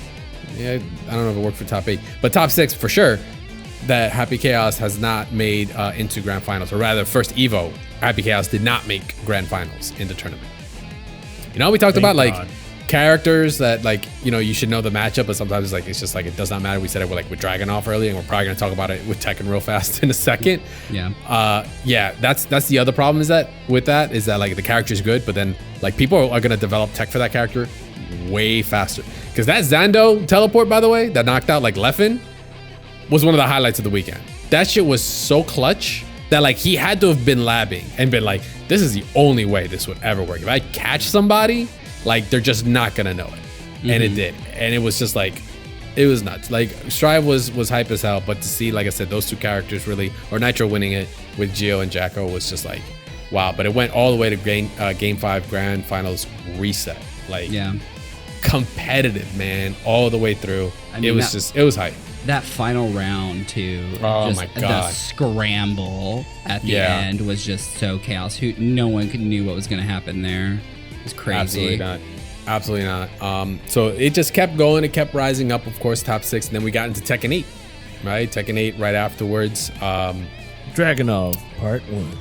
Dragunov top 6, baby. Yeah, like I don't know what we want me to tell you. I was taking notes as to like when I didn't see Dragunov in the match, because I was like the Nina player, of course. But this Nina player, you know, you might know, who knows, has been to Evo a couple times, won a couple times, you know. That one player was doing so well with Dragunov, and then the one who got second place with Drag was just like, oh, I 3-0'd him like nothing, and it was just doing stuff, and then he gets up and like, is that it? That's it? That's all this guy is? I'm like, gosh, these guys. Atif. That's it. Yeah. You have to understand though, like Novi has always said that like Japan is realistically the pinnacle of like what Tekken is, and he's always been there, and it felt like he was there this year to really prove it. But, I mean, Pakistan's really strong. Pakistan, you gotta remember, year there's 2 of them in grand finals every year. You gotta understand though, this was like, I've been following Tekken for like the past like 6 months. Tiff is like it was Joka for a bit, and then it just out of nowhere, Tiff was just like slaying people, and they were like, this is slated to happen. Like it's going to be Arslan versus Atif at some point. And you could see it, like he was upset because he should have been probably in grand finals on the winner's side. But the moment he got into losers, he was just like, whoever is coming, it's like there's this barrier. There's this level that's just way higher. And they were playing at it the whole time, that whole day. So I don't think anybody was gonna be able to challenge them. Even though it's still Tekken, anything could happen. I was like, man, this looks bad. Like he's not getting anything. No room. Like every time he did something, it was already an adjustment to just re-engage. I was like, yeah, it's probably over for Nobi. So great match though. It was still good. But that one's the one that we got Dragunov mirrors on. Yeah. By the way, that one was like, it was rough. It was rough. But Atif popping off afterwards. That was kind of that. I don't know how I would feel if I was Nobi afterwards. Like, damn, like word, like I was the one that got popped off on, and like nobody's. You the only one got 3-0. That's no slouch. But he did. That shit was convincing. Yeah. It did not even look. It didn't even look. He wasn't ready. He wasn't ready. It looked like he was burnt out. He was like done. Yeah. He was like, I can't push any further. I got third. I'm good. Like, it was a convincing 3-0. It was not. There was no questions. Like it was. Yeah. But that's the. No, there were questions. There were like, "This it?" Because Atif was like, "Is this it? Word? This is what we got." This is where you're bringing me. It's very weird to see where Tekken has been since when I used to watch like Tekken 7 when Tekken 7 was coming in and everybody's like, yo, Tekken 7 is something we should all be watching. It was like Saint and JDCR and Knee. Yep. And now it's sort of just shifted. Kudans. Kudans, exactly. And the shift has been so real. Like you got your low highs and like I don't think it's ever been the same like grand finals other than Arslan and Ash for the last 5 in a row, I think. But then there's that Akuma player a couple years ago at 2021, I said 2022, I think. But then again, that's Akuma Honey or something like that. I think. Yeah. Keep in mind. I feel like the moment Arslan Ash came onto the scene, that's where 2019 everything changed. Oh, yeah. Like Tekken exploded to a different direction. They were like, "Oh, Korea's just not there anymore. Korean They're not the only ones." No, they still have it. It's a new. You got to do it. It's weirder now, but but I'm saying, what do we call it now? You know, Arslan backdash. I mean, there's he don't even backdash. He plays just very, very, very weirdly defensive. That becomes into hyper aggression. I don't even know how to explain it. So besides grand finals being what Arslan Ash taking it, but he was just like on another level. That Nina, like, I thought he was gonna switch. Once the Fang came out, I was like, if he loses, he has to switch. And yeah, it was clutch. It was definitely it was a clutch win at the end too. It was close to a reset, and like if you've seen obviously in the grand final resets happened before, like in Guilty Gear, like when a grand final resets happen, that momentum, like it is so hard to fight that back. It is so difficult for even if you're like, oh, I'm just going to losers. It's like, nah, it's not that you just got to losers. It's that other guy pulled you down to losers, and he's feeling a certain kind of way right now, and it's playing on a certain kind of level, and it's like you need to match that energy, or you are going to get mopped. And it was like really close to that. It was fucking really close, but Arslan was able to hold it together and just hit him with that get with the Nina, as the Twitch chat called it, that Haktua spit in the face. I was like done. I was done. I saw that in the chat. I was like, yo, dude, I cannot now. I listened to him say it, and I was by myself, so I was looking around. I was like, oh hell no! Did he just do the commentary of all time commentary? He just hopped to it in the middle of commentary. That's wild. Good. Yeah, but I just want to commend Tekken players, because at the highest level, to be able to switch characters is like the hardest thing in this game. I just don't know why they even do it at sometimes. I'm like, I get it, the matchup, but you gotta learn 120 plus more moves and situations like that are insane. Well, I mean, not every move in Tekken is good. Well, like not every move in Tekken is good, but also you get good enough at Tekken where you find ways to make those not good moves practical or something like that, right? So like, sure. I don't know. But I agree, like switching, but that's what makes switching in Tekken like, are you sure you want to do that? Are you sure you really want to do that? Like, Uzlan was a good example, where they were just like, where even though he was like, play Reina, bro, like you're not getting away with that Dragunov. Play this, because if you try that on me, I'm gonna Atif you, and then Atif is gonna do that to him. So yeah. All right, and with that, we're arriving to Street Fighter 6, top 6 for that. Great call out on. Well, actually, you know what? The intro was dope. I didn't want to go too far into the intro on that, but ending Walker, Big Bird off the rip, like just start the precedence there. Yep. Big Bird just 3-0, and I'm like, I at one point I was just like, bro, is ending Walker like even like awake right now? Can he see past his hair? The left side. I was questioning it. Yeah, like clearly, like I wanted to double check and be like, was Big Bird on the left side? Was that his bad side? I think Ed is a good character. I think he's got things that can make him a little inconsistent in tournament. And I think there's a lot of stress on Ed player on what you have to do as an Ed player. But also, like, I felt like in that first time, like, Rashid just was like, Big Bird Rashid just ran over him a little bit. Like, I agree. Yeah. It's like, was he awake? I don't even know. They said they played before, so that might have been like they were practicing because they're practiced. They were training partners. Yeah. They were actually training partners before Evo, so there's a little bit of knowledge there. Like, so. I won't even say a little, bro. It sounds like my man got the dictionary because he knew everything. I definitely feel like if you look at it, at one point, I think, look, ending Walker has no emotion, man. I give it to him, all right? It's insane. But you could kind of see the cracks through the armor of like that non-emotionless moment where if you look at how Angry Bird was just kind of handling it, he was kind of like, yo, I know you've never been on this stage. I really can tell. And you could kind of see that he was like still fresh to that stage. Like it's a little bit more overwhelming than you would think. Looking at it from a perspective, it's I can only imagine being on that stage. You're gonna be like even the top players were nervous and shaking. And he's young. Yeah, like, Ending Walker is young. 17? Like he's new blood. So I just think that Angry Bird was like kind of like a good first match for him. Big Bird, sorry. Getting mixed up. Just say Bird, all man. the birds. All the birds. Bird, yeah, right? Rashid. I'll just say Rashid. No, if you look at it, Big Bird being his first match was probably the best match he could have had because it gave him like almost like the kick it into high gear. Like, hey, you are on the stage, but just do your normal thing. Play the game you like to play. And you could see it as Ending Walker progressed, even fighting Momochi. I thought that was one of his best matches. Like, I really thought that was really fun to watch. Especially with Momochi, the guy who's like making Ed dream combos, basically. He calls them the dream combos.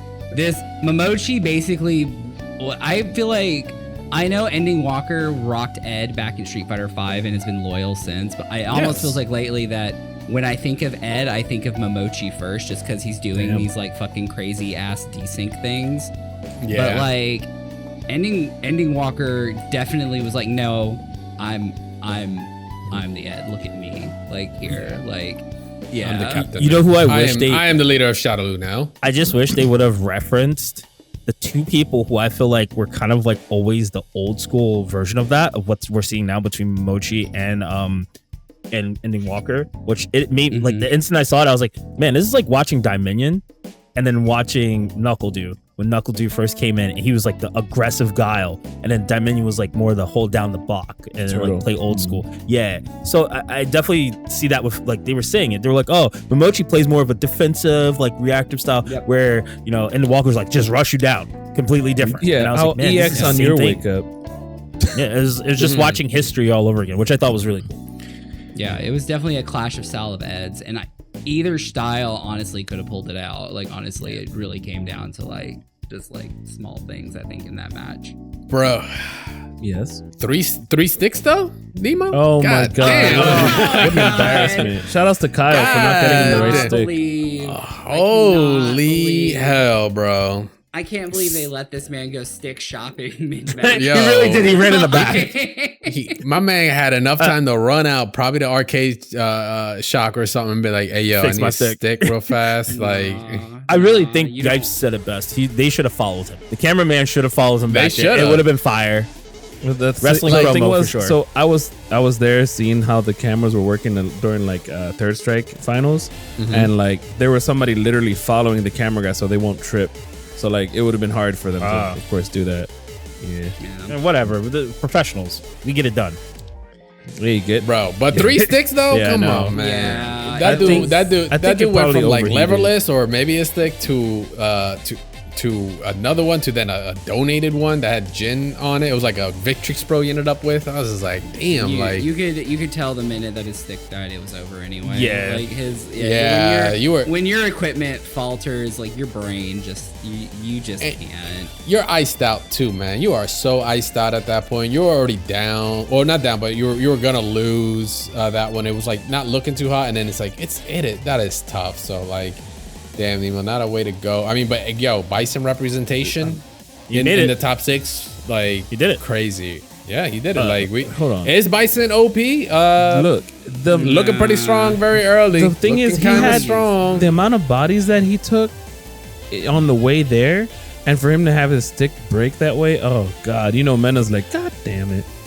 Yeah, like word. Yeah. Look, Couldn't break when I'm happy though. Match. I'm happy we saw all new people. Well, not new, but like we saw just different people to try to take Evo. And the Evo champ wasn't there. Angry Bird. He got knocked out early. Well, not early, but like right before. Or Kakaru. Right. No Mena. Street Fighter 6 is volatile. Like it is crazy. Like who could come up out of like on anybody's good day. Like you could just. It's crazy just how many high-level players that the top 3 in this top 6, I could have seen either 3 of them literally taking it all. Absolutely. Like, at any point. Like it's like Street Fighter 6 has like such crazy competition to where I'm not shocked Mena and like got knocked Angry out, Bird got knocked out because I'm like, yeah, look who they had to go through. Like there's killers left and right. And then even Tokido this lost. is the most Daigo. right. And then you have to think at the very beginning of this too, like there's like what 5,000 something people. Yep. Yeah.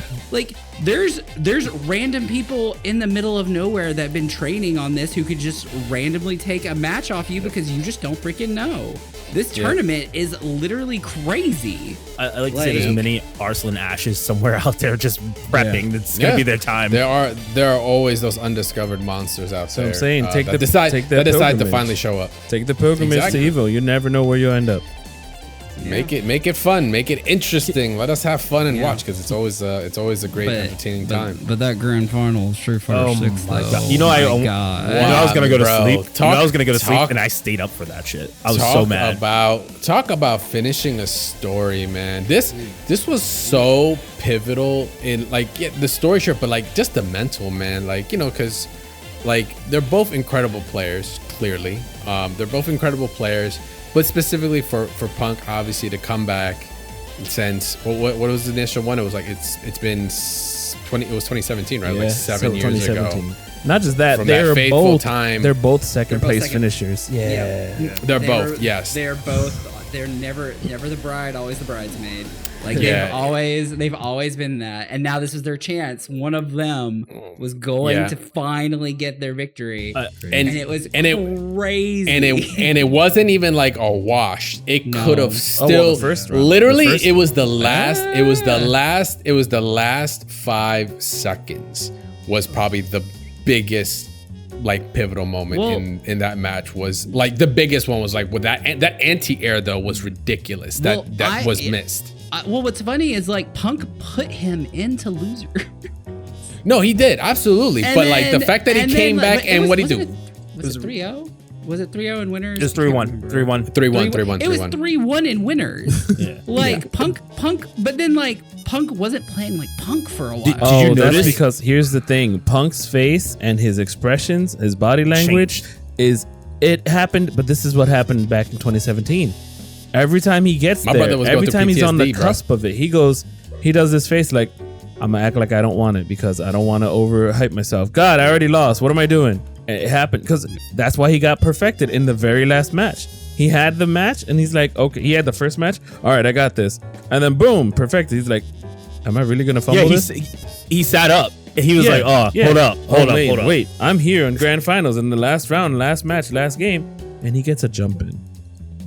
The jumping heard around the world. You wouldn't believe how hard I like leaned forward when I saw that hit, bro. And I was like, bro, my hands were like, what happened? Because I was like, this is the easiest anti-air of your life, and you just took a foot to the face. I was just like, even worse, it was a fear. What? It was a fear. Sorry, I was like, what? And we're always normally like, if you watch TNS, like Punk is like, you don't get to get away with shit. Right. That's true. Nope. You press a button, level 3. Like, yeah, you're done. You're done, son. Don't get me wrong. I felt like because he was playing on a bigger stage against someone who was just as in the same position. Like I will always say, Punk had it 100%. I would say like, if we were saying Big Bird, him getting it would be good. It would. But the impact for Punk having it, because he was always been known as like, you are the chosen one. You are meant to have this title.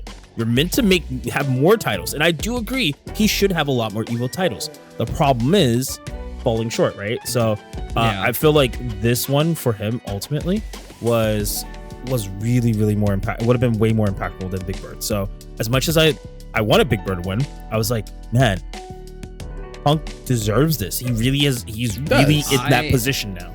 Yeah, but I also would have been like, well, this is Big Bird showing up Angry Bird. Like, to me, this is like, because he's always like been second fiddle. He was playing Marissa. He finally was like, nah, I'm done with that. I'm going to take this like Rashid and I'm going to like actually pump out and like show y'all what I can actually do. And y'all are going to quit talking about Angry Bird and y'all are going to start talking about me. Yeah. I mean, he got talked a lot about in Street Fighter 5. So that was the big thing, was his Rashid was like really good, but. You're right. But like, so to me, I think there were definitely two interesting. It didn't matter who wins. They get I think you get a really big story either way. Oh yeah. Punk winning though, like I agree. This felt way more like I felt like the weight was lifted off him the minute he won. Like now no one can say, oh yeah, you won this, and that, but where's your Evo? Where's your Evo? Not anymore. Where's now. your Evo? Now, and it's like, now I got it. Now, now all eyes on Meta. I'm like, yo, Meta, what's up? No, I'm gonna be honest with you. I think this is when we see. Scary True. Punk now. Like Punk, that's really hard to beat because he has now he has everything just about now. Like there's. I don't know. Sometimes winning can put you lackadaisical. I agree, but you let the foot off the gas because you're like, oh, I did it. I agree, but I feel like Punk has never done that. Even when he's won stuff that he was slated to win, and he was like, I want more. But I feel like now that he's a champion at Evo, and now he's gonna want to set his sights higher. I feel like he's gonna want to set his sights to challenge getting what other Evo champions have. But Sonic Fox has. Okay, good. Justin has. Just think about it. He's around Sonic Fox a lot. He's around Justin. He's around all these great champions. I think he would want to cement himself into history. He's around Yipes. Like, these are people that I feel like he already sort of has. Yes. But but not I think he's already Evo history. It's different. Okay, but it's different. That's fair, but then that's like saying like people who only win one Evo, their history is like nothing. No, I'm not. I'm saying, like, you know what I mean? Like, I'm just saying the caliber he spends his time with. He's gonna want to be in that same category, that same talk of like how Arslan Ash is in that talk now. Sonic Fox is in that, has always been in that talk. Like all these people are getting put in this talk of who is considered the biggest Evo champion holder. I think he's gonna want that. Here's the thing though, Punk is already sort of a troll, right?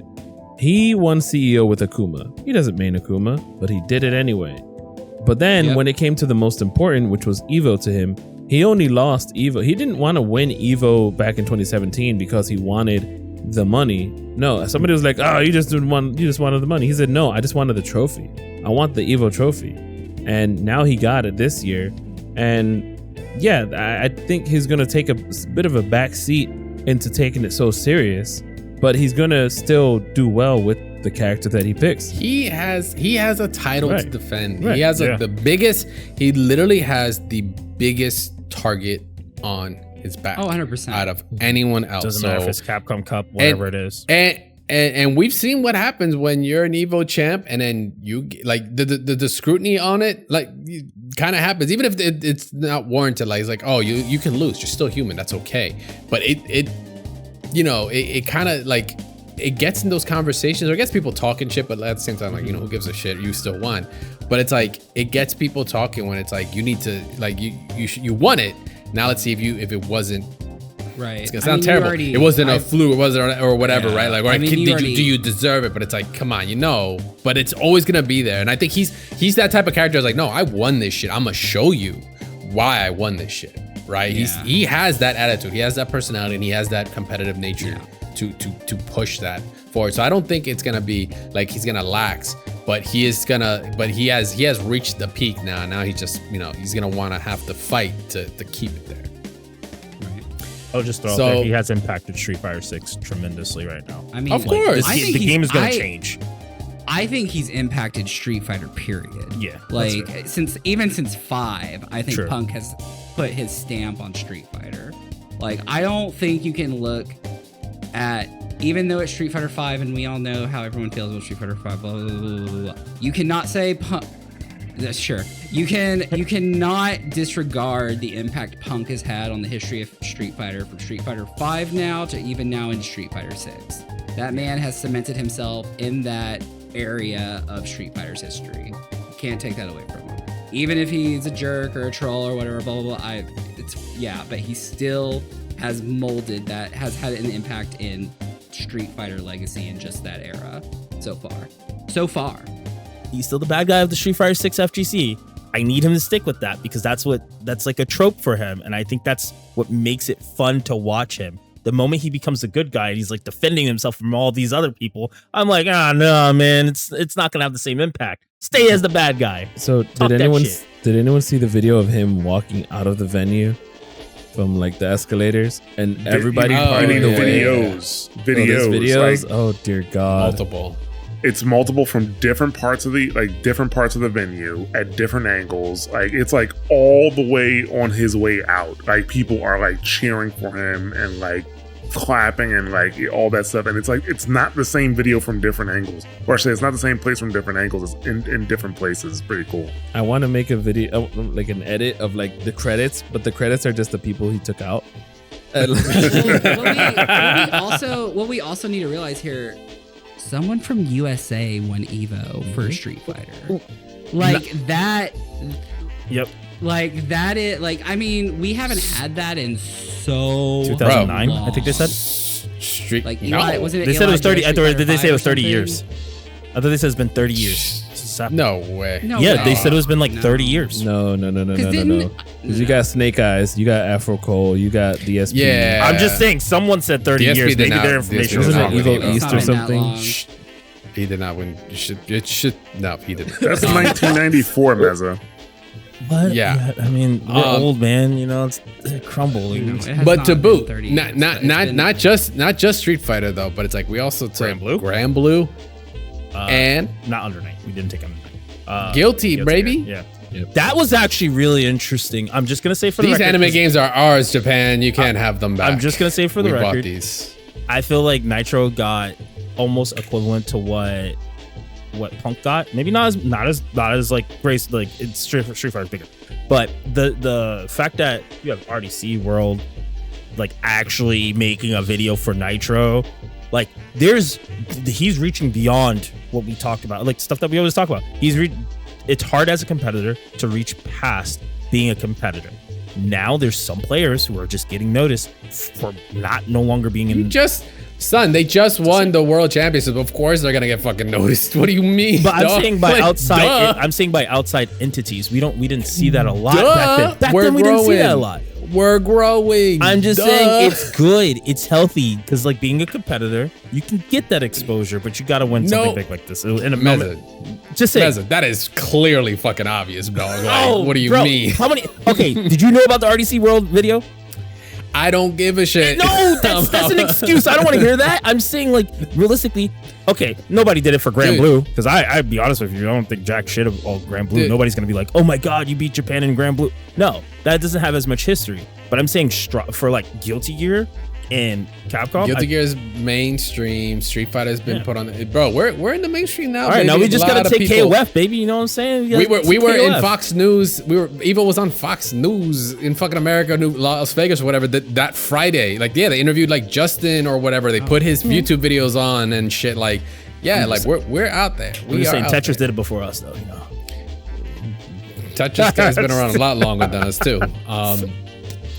But yeah, so with that, we've got, it was an insane top 6. It was just like, it was great to watch. Evo is still Evo. I definitely felt some fear of missing out. I think I did miss out. Though I am happy though, there were great announcements. There were great things that came out of it. I'm sad Marvel 4 didn't get announced. I'm sorry. I definitely built that one up. I was so ready. But you know what? Ja actually is the one that gave me second hope for this, because I had completely forgotten about Comic-Con, and I'm like, you know what? If they do it at the Nintendo event, Marvel they can 4 do it here. It's not happening for another couple years. Chill. TGS. Marvel 4 is not happening. For I'm a calling couple TGS. Years. Chill. So Why? If they announce it, hasn't even sold. Like we don't Forget even the have a collection. in our hands We don't need yet. the collection. We I'm just need gonna Marvel tell you 4. right now. I'm What's gonna the test? Marvel 4 tell you right now. is the Capcom collection. test. If Marvel 4 does get announced, you're gonna give me whatever stick you bought, Mikey. But if it doesn't get announced, I'll buy you a stick at Evo next year. We're more than likely to All get right. an announcement, yes, at San Diego Comic-Con or even at Capcom Pro Tour or the Capcom Cup. Like, if potentially. there's anything, you'll get like maybe like the load. But like that game is so far away. Oh yeah, I'm not saying release. So I didn't far say release. said, I I need said a taste. announce. He said, I need a You'll taste. you'll get a number 4 with like MVC on it or some shit like that. At best. And it'll just be That's Ryu fine. versus 'Cause, Cyclops. like, I get it. Like the X-Men are back in popularity now. It makes sense. They released the collection and it sold super well on pre-orders. So now they've passed the Capcom test of the remaster bullshit.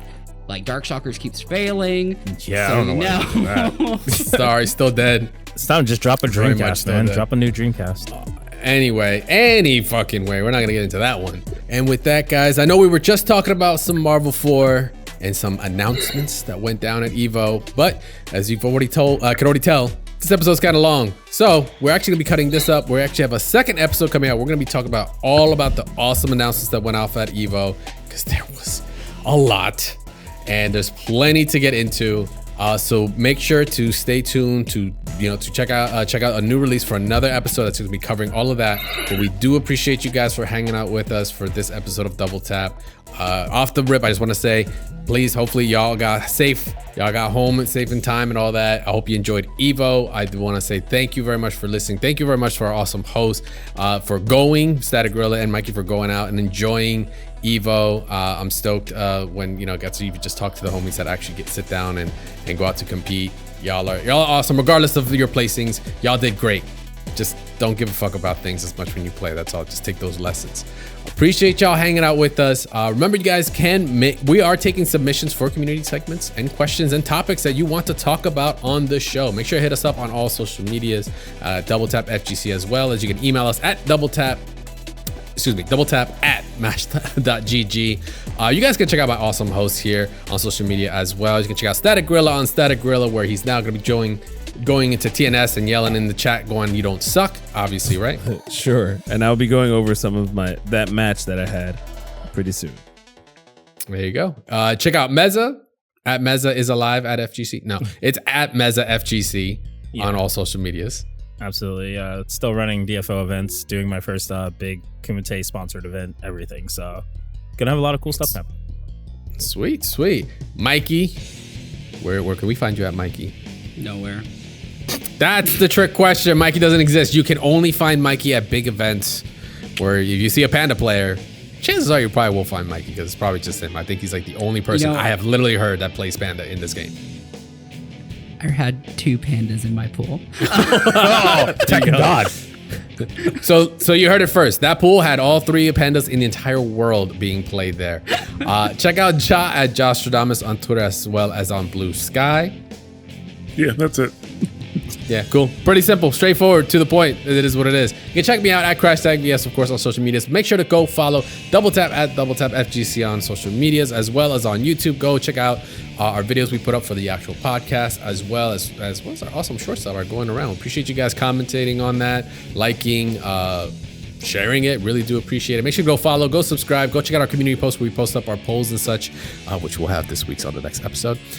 Make sure to join us on our awesome Discord. Everyone that was on Discord while we were watching EVO, joining, talking, commentating, having a good time, mash.gg/Discord. Join up there. Come say what's up to our awesome community there. You guys are great. Once again, I hope you guys got home safely. Go say what's up. We got articles that get posted up there. We talk about here on the show, topics, all that good stuff, latest news, all there. Go see what's going on over there. Once again, that is mash.gg/Discord. That is going to be it for this week. But once again, it's not the only episode. We have a part 2. Make sure to go check that out. We're going to be going over the EVO announcements. But until then, enjoy the EVO blues. Take your matches with a grain of salt. Go watch the VODs. Go see what you can do better. But until then, we'll see you guys next week. Peace.